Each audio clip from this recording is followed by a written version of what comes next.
자, 여야의 공천 상황 본격적으로 살펴보겠습니다. 먼저 국민의힘이 어제 총선 첫 공천 경선 결과를 발표했습니다.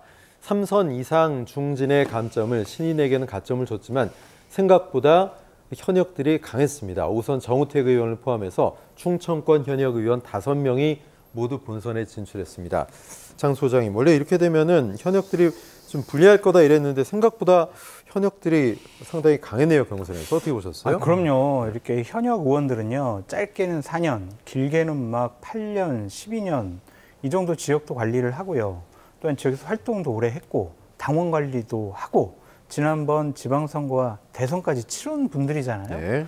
그런 분들이 특별한 결정적인 하자가 없어서 경선에 들어갔는데 신진 인사가 와가지고 2달, 3달 활동하고 현역 의원을 이길 수 있다?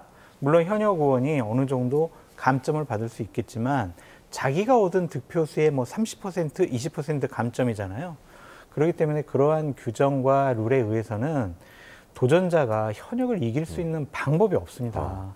그렇기 때문에 이번에 국민의힘 공천의 그냥 특징 중에 하나는 현역 우선 공천이 아니냐.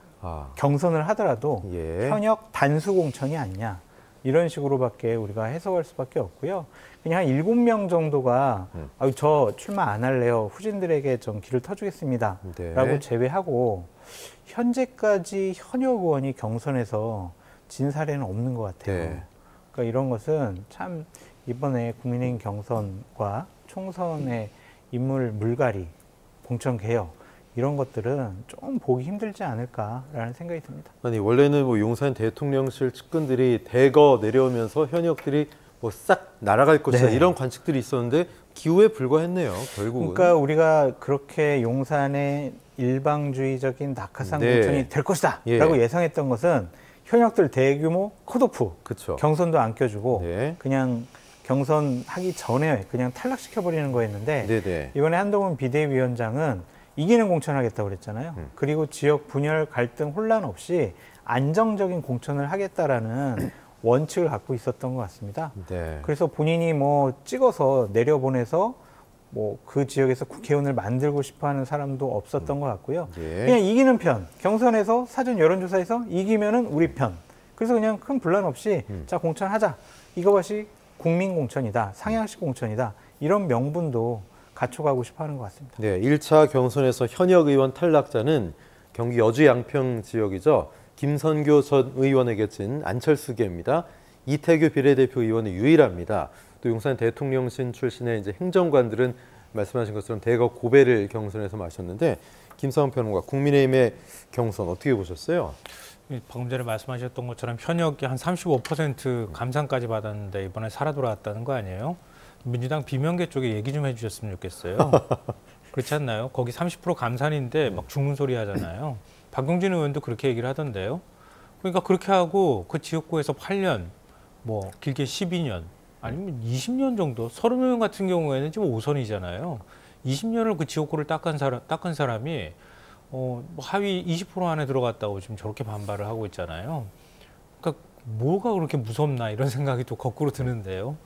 그러니까 국민의힘은 사실 비윤이 없다고 해도 과언이 아니잖아요. 지금 다 친윤이라고 해도 과언이 아니니까 누구를 내치느냐 마느냐는 거는 친윤이냐 비윤이냐 이 기준은 아닐 것 같아요. 그게 민주당하고 좀 차이점이 있다고 생각하고요. 또 하나는 한동훈 비대위원장이 그동안에 혁신공천 얘기해 왔었잖아요. 정치혁신 얘기를 하잖아요. 그래서 386, 그러니까 86 운동권 청산론을 얘기하기도 하고요. 민주당을 비도덕적인 집단으로 공격을 해왔잖아요. 그러면은 정치 불신에 기대서 한동훈 위원장이 그동안에 얘기했던 건 뭡니까? 국회의원 의석수 줄이자고 얘기했었잖아요. 그리고 국회의원 특권 내려놓게 하자고 얘기를 했었고, 그래서 국회의원 세비도 중위소득에 맞춰야 된다는 주장까지 서슴없이 했었거든요. 그럼 한동훈식 공천은 뭡니까? 그냥 이기면은 그냥 다 그냥 되는 겁니까? 용서가 되는 거예요? 아니, 그러면은 서초동 뭐 사투리니 이런 얘기도 했었지만 여의도 사투리 안 쓴다면서요. 국민들이 생각하는 5천만의 그 눈높이는 어디로 간 겁니까? 그동안에 정치 불신은 그러면은 민주당 의원들이 다 만들어내고 국민의힘 의원들은 전혀 안 만든 모양이죠. 그러니까 저는 그 부분에 대해서 이해가 안 돼요. 그러니까 결국은 국민의힘 내부에서도 나오는 얘기처럼 이렇게 현역들을 컷오프를 안 시키는 거는 29일 날 지금 예정되어 있는 것처럼 이른바 김건희 여사 관련되어 있는 특검법 그거 재표를 앞두고 난 다음에 이탈표가 나올까 봐 전전긍긍하면서 이런 희한한 공천을 만들어 놓은 거 아니냐 이런 의심에서 어떻게 비껴갈 수 있겠어요. 그러니까 과거 국민의힘이 또 국민의힘 계열의 보수 정당이 공천할 때 최소 물갈이율이 40%는 됐단 말이에요. 지금 이렇게 물갈이 안 하는 경우는 진짜 처음 봤어요. 그러면 영부인 한 명 때문에 이렇게 물갈이를 안 한다는 얘기가 되는 건데 이게 과연 대한민국이 정상적으로 정치가 돌아가는 거라고 말할 수 있겠는가 이런 생각이 들고요. 그리고 지금 김성교 전 의원 얘기하셨잖아요. 좀 희한해요. 좀 김태우 강서구청장 전 강서구청장을 보는 것 같아요. 그러니까 거기도 마찬가지지만 유죄 판결 받고 난 다음에 그래서 의원직 상실된 거죠? 네, 네. 바로 사면 복권 시켜가지고 출마시켰다가 그 얼마나 된소리 맞았습니까? 김성규 전 의원은 안 그런가요? 작년 5월에 의원직 상실을 받았잖아요. 그러니까 자신과 관련돼서는 그게 다행히 이제 그 대법원까지 가서 무죄 판결을 받긴 했지만 그것도 의원이 직접 개입하지 않았다는 이유 때문에 무죄 판결을 낸 것이지 회계 책임자는 벌금 1,000만 원 이상을 받았어요. 그래서 그것 때문에 지금 의원직을 상실받은 거거든요. 1년도 안 지났어요. 근데 어떻게 공천심사를 통과할 수가 있습니까? 이해가 안 되지 않나요? 고양정의 김연아 전 의원도 관련돼서 한동훈 위원장이 뒤집었잖아요. 그런 그럼 이것도 잣대면 이것도 좀 안 되는 거 아닌가요? 그거보다 사안이 더 심각하죠. 어찌 보면. 예. 그거는 수사 결과가 나온 게 아닌데 이거는 재판도 안 하고 있는데. 네, 네. 이거는 의원직 상실까지 받았잖아요. 그런데도 불구하고 이렇게 했다고 예. 얘기를 하는데 아마 김성교 전 의원은 이름 많이 들어보셨을 거예요. 대선 기간 동안에 이름이 너무 많이 회자가 됐거든요. 그러니까 윤석열 대통령이 여주지청 지청장으로 내려갔을 때 그때 이제 좌천돼가지고 내려갔다고 하잖아요. 그때 김성교 전 의원이 내가 그때 알았다 얘기를 자기 입으로 한 게 다 녹취록이 공개가 되기도 했었어요. 그리고 장모와 관련돼 있는 문제에 대해서 굉장히 고마워한다. 이런 얘기까지 대놓고 했을 정도란 말이에요. 그 장모와 관련돼 있는 문제가 바로 가족회사라고 만들었던 공동 재개발 사업 할 때 아파트 올렸었던 그 회사예요.